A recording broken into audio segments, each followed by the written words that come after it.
When people have registered their car with VIO, Federal Road Safety Commission, getting their driver's license, and the VIO where you do your registration and all that, and the road safety does the plate numbering. So when you do all these things, there's no need for E-CMR.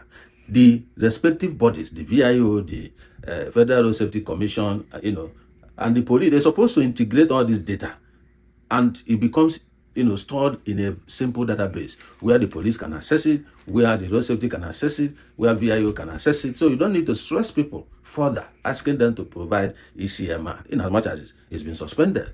Okay? So when you travel abroad, when police stops you and pick your driver's license, he walks back to his car. He has a system in his car there. He just punches the things and all that. The thing comes up in the system, in the vehicle. And that's when he will know your priors, your violations, your whatever that is, tagged to you. And if you are clean, he let you go. If it's violated traffic rules, he tickets you and you go your way. So let's even assume that the E-CMR, right, is even in existence and is not suspended. What the officer is supposed to do, if they don't have it, is to write them a ticket. They go and pay the fine for not having it, right? Depending on what the penalties are in the policy. If the penalty said the car will be impounded, then they call towing van and tow the vehicle. If the law said they pay a fine of 5,000, they pay the fine. But you give them ticket, they go. When they go back, they go and pay. That's how things are done. You don't need to frustrate people. You don't need to make people suffer because of a policy. Besides, every policy is meant to improve, the life and welfare of the people. Hello, my people. Welcome to my channel. This is Andy Media TV. A few days ago, we saw a video of a police officer who was extorting motorists and travelers in parts of Edo State. And this video has gone viral because it was a shameful display of Nigerian police, trying to extort citizens on a non-existing policy. So you recall that the IG of police, suspended the Electronic Central Motor Registry, that's E-CMR.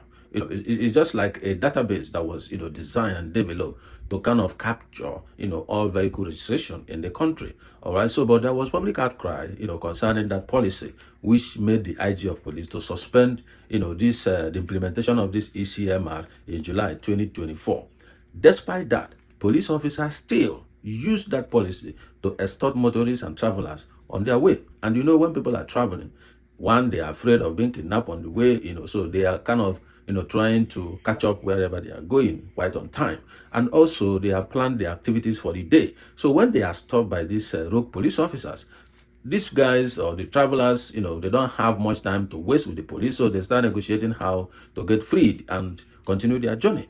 So based on that fact, these police officers who still uses this E-CMR policy to extort travelers will stop them in the name of stop and search in some of the, checkpoints, and then begin to ask for these documents, which is already illegal because the policy has been suspended. So they are not supposed to continue to ask citizens to provide, this vehicle registration document. So based on that fact, the activity of these officers is deemed illegal, and they are supposed to be arrested and prosecuted, for violating the instructions of the IG of police. First, I just want to show you the media report concerning this E-CMR, how it was suspended and why it was suspended. All right. And then we'll now go further to see how the police officer violated this suspension order by the IG of police. So right now, let's listen to the media report by News Central, and we'll be right back. Don't go away. Recently, the Nigeria Police Force announced the suspension of the enforcement of the Electronic Central Motor Registry of vehicle owners, a move that has been met with both criticism and relief. The E-CMR, initially set to be enforced from July 29, 2024, aims to provide a comprehensive database to curb vehicular crimes by allowing officers real-time access to vehicle data. Now, the decision to suspend enforcement was made by the Inspector General of Police, Kayode Egbetokun, to allow for more mass enlightenment and education of the public on the benefits and processes involved in the E-CMR. Now, this move comes after significant backlash from various quarters, including the Nigeria Bar Association, which argued that the police should not be responsible for issuing such vehicle documents. Now, the suspension is intended to give citizens a bit of ample time time to understand the new system and its implication for vehicle security and crime prevention. In his statement, police spokesperson Olumuyiwa Adejobi highlighted the potential benefits of the E-CMR, such as preventing multiple vehicle registrations and also enhancing the national database with biometric and other data of vehicle owners. Despite these advantages, the initial announcement faced criticism for its perceived lack of public awareness and the suddenness of its implementation. The police have now committed to a more gradual approach, focusing on educating the public before any enforcement begins. All right. Welcome back. You've had a brief, summary of, what the E-CMR is supposed to do. Just, well, good initiative, but that's not what people need to use to extort travelers. And let me even make it a little bit clearer, because in developed countries, you don't need all these many documentations. You just need 3 things: your car registration, right?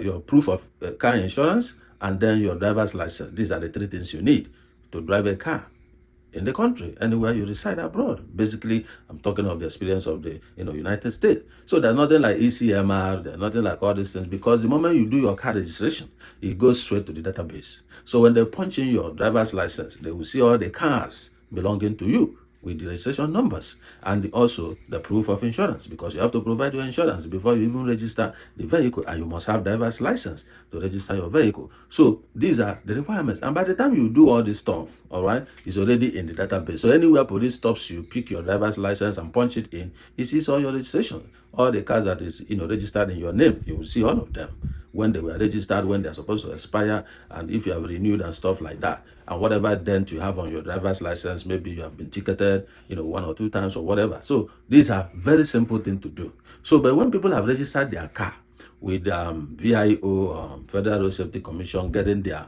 driver's license, and the VIO where you do your registration and all that, and the road safety does the plate numbering. So when you do all these things, there's no need for E-CMR.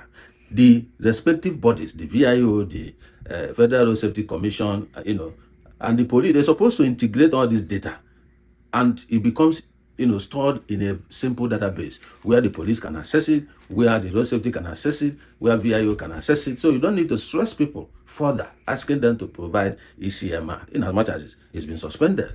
Okay? So here, when you travel abroad, when police stops you and pick your driver's license, he walks back to his car. He has a system in his car there. He just punches the things and all that. The thing comes up in his system, in the vehicle. And that's when he will know your priors, your violations, your whatever that is, tagged to you. And if you are clean, he let you go. If it's violated traffic rules, he tickets you and you go your way. So let's even assume that the E-CMR, right, is even in existence and is not suspended. What the officer is supposed to do, if they don't have it, is to write them a ticket. They go and pay the fine for not having it, right? Depending on what the penalties are in the policy. If the penalty said the car will be impounded, then they call towing van and tow the vehicle. If the law said they pay fine of 5,000, they pay the fine. But you give them ticket, they go. When they go back, they go and pay. That's how things are done. You don't need to frustrate people. You don't need to make people suffer because of a policy. Besides, every policy is meant to improve, the life and welfare of the people. That's what policy is all about. So guys, let's watch this man, this police officer, and see what he did. And then we'll come back to conclude on this story by analyzing what happened there. Don't go away. We'll be right back. What's the issue, sir? CMR is illegal. It's illegal. You can make call. I'm not making any call. What do you want us to do so we can leave here? Because we're going far. I don't have time to. Sorry? 5 liters of fuel. What's 5 liters of fuel? What is that? There's no police station here. Go and buy it. So what does it translate to? How much is 5 liters of fuel? That's what I'm asking you. That's 5K. So you want 5K from each of the cars here? You know yours. They will not do anything. That'll be this. You want 5K from each of us, Abi? Okay, go and give out 3 liters. We are together. What about the other person? What about the other person? It's coming. My grandmama will go back. Go and bring 3K. Give it to him. Let us look here. Whose one are you holding again? This woman, this man, is told I said you should go and bring 5,000. Say no, you bring 2,000. Please now, you said listen to me. I don't listen to you, I don't threaten you. After we All right, welcome back. You had the officer. They gave them 2 options. Pay 5K or you go get us 5 liters of fuel. Because you know, in Nigeria, a liter of petroleum is almost 1,000 naira. It's about 800 and something. So they just round it as 1K. So 5 liters, because you almost 5K, or you give them 5K cash. Now you can look at the negotiations, look at the transactions, look at how he's even counting money. All right, on a main road, somebody who is supposed to be at the checkpoint, he left the checkpoint and is transacting business.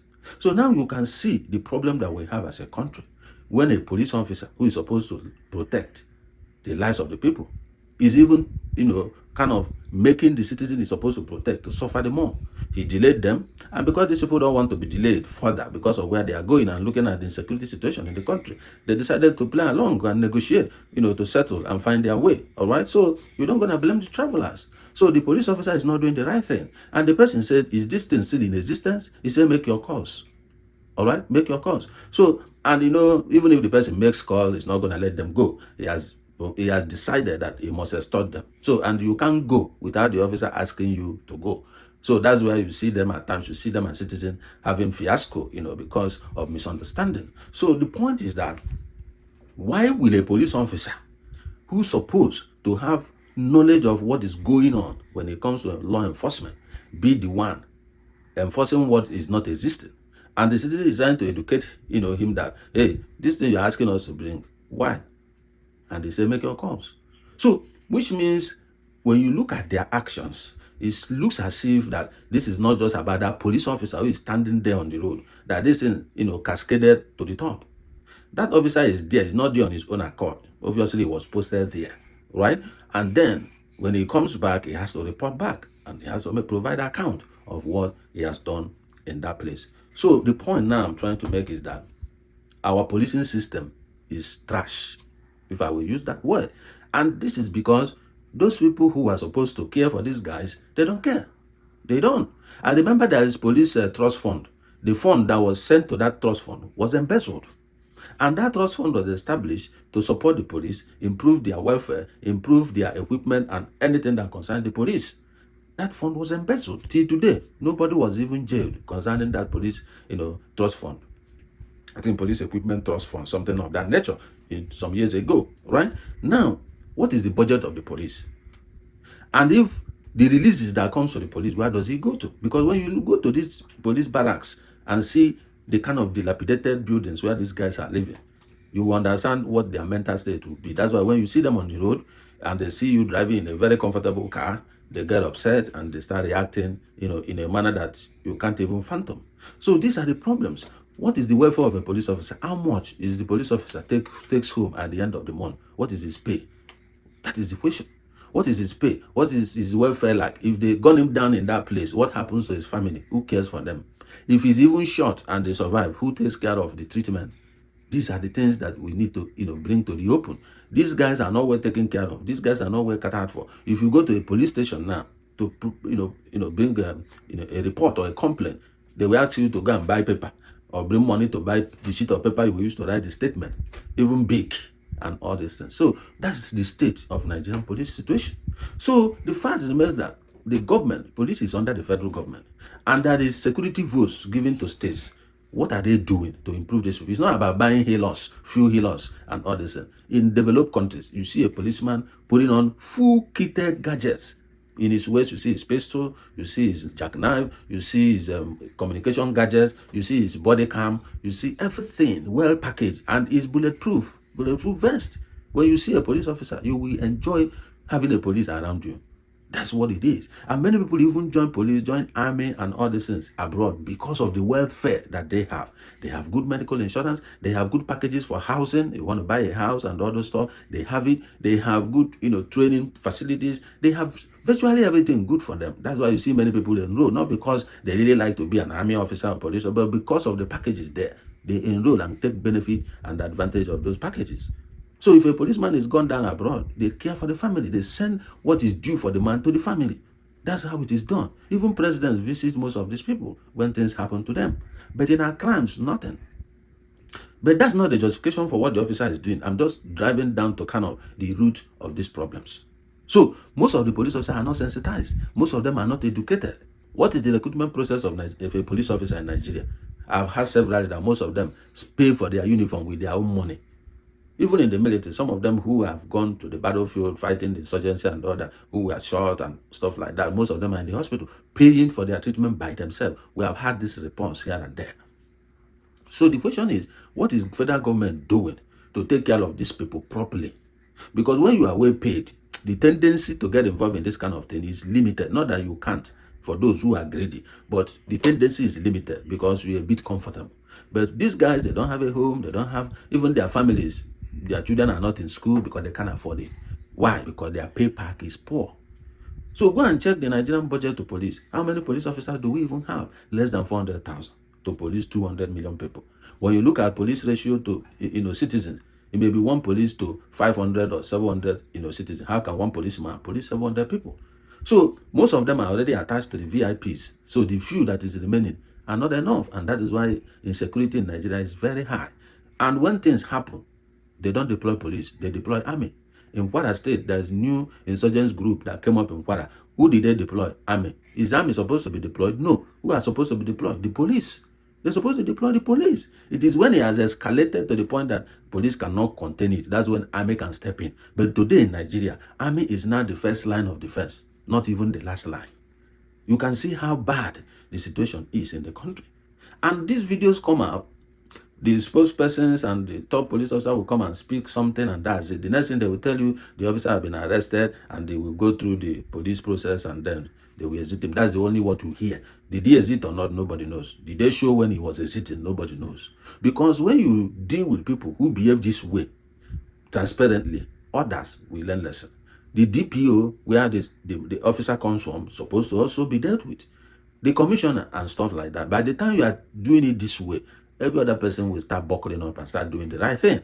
But unfortunately, like the information have been there all the time that most of these things this office has done when they're on duty anywhere, most of them cascades from the top because they make returns back to the top. We have had several cases like that. We have had, all these kind of allegations here and there. So, but the fact is that it's a shame seeing a law enforcement officer breaking the law, because you are extorting these people for a non-existing policy. The policy has been suspended, which means it's not effective. It's not in use as of today, until when it is reintroduced, because the IG that suspended it said they want to sensitize people and take it gradual, before they can start the implementation. So the implementation is not there yet. So extorting 5K from them is criminal. And also asking them to go and buy fuel for your vehicle, because the fuel they are demanding is for their car. So it now means that the office, the station, the divisional police, station that sent them there, obviously doesn't fuel their vehicle, because we have had it that most officers, the cars, the healers, they drive out to go and do, their patrol. They are the ones who fuel it, and that's why when they go out, they have to extort people to be able to get that money back and to be able to fuel for tomorrow, for the next day.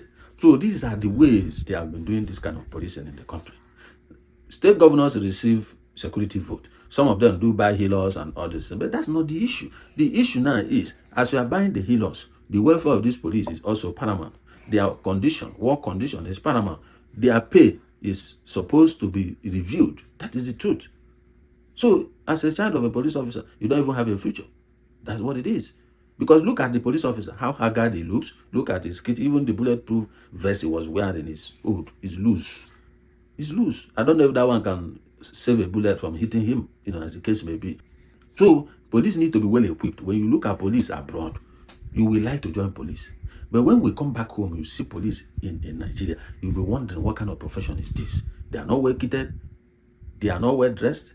They are, so it's troublesome. It's so worrisome to see what is going on in the country. So, guys, I don't know, but I think this whole police package stuff need to be reviewed. This whole police thing need to be, looked into and then be addressed holistically. It's not about punishing that guy alone. It's about addressing the whole gamut of policing in the country. And that is the truth. So what is the incentive that will make people to join police when they look at what is going on in the system? When they look at those who are already there, how they behave, how they do, how they take care of them, it will not incentivize anybody to join the police. And that is the honest truth. So, federal government, please look into these issues and be able to address them holistically. These things are more critical, because any country that doesn't have security, especially internal security, that country is doomed. And that's what we are suffering in the country. because there's no strong internal security in the country. That is the point. And the army is already overstretched. They are already overstretched because they are not doing internal security, not just taking care of the territorial integrity of the country. They are now also doing internal security, which is not good enough for them, because they are not trained for that. They are trained for external aggression, not internal aggression. So I don't know, because this is shameful as far as I'm concerned. Those people he extorted, they need to get their money back, and many others who applied that role that day. So it's shameful, and that officer need to be apprehended and dealt with, so that others can learn their lessons. We have seen even some who are in mufti carry a tinted vehicle. They just be picking people at random. I've seen a video like that on the internet a few days ago also. So please, Nigerian government, look into this. State governors, you guys need to work collaboratively with the federal government to address this policing issue, as far as I'm concerned. So guys, I'm gonna leave this out here, and then my comment section is open for you guys to share your own views concerning this, and then we take it from there. And see how we continue to press on the government to do the needful to fix all these anomalies within the Nigerian police. And the IG of police, please, we need you to make a strong statement concerning this kind of behavior, within the rank and file of the police. And you need to start setting an example with some people. This thing cannot just happen and we just talk about it and it ends like that. Tomorrow, another person does the same thing. So that's why IG need to take a stand and deal decisively with this kind of behavior. They said police is your friend. Are they really the friend of the people? With the kind of behavior we saw in that video, the man is not a friend of those travelers. So the police is to protect and serve. That is why when people see Nigerian police like this, they are scared. They already agitated, because they know that this officer must stop them and harass them and try to extort them. Most of the time they take people's phone, transfer money, and so on. We have had cases like that. But you can't have this abroad. They have dash cam. Anything you are doing and saying is recorded. So you can't do out of the rules. When you do out of the rules, you go to jail as a police officer, and they know what they face in prison when they go there as an officer. So everybody played by the rules. Why can't we play by the rules? That is the question I'm asking. So guys, put your comment down in the comment section, and we'll continue to see how we talk and talk and talk to see our country change. We do hope that our leaders are hearing us, and that they will be doing what we are requesting them to do for us, because we want peace, we want security, we want everybody to be secure. We want people, when they see police, they feel at home. That's what we want to see in our own country. So if you are new to my channel, guys, please like and share this video, all right, and then subscribe to my channel and put on the notification bell, so that when my next video drops, you will be among those to be notified, so that you will get this video as it is hot. That's when it's sweetest. So guys, I will say thank you for stopping by to click on this video, and I will see you in my next video. I appreciate your support. See you in my next video. I'm signing out.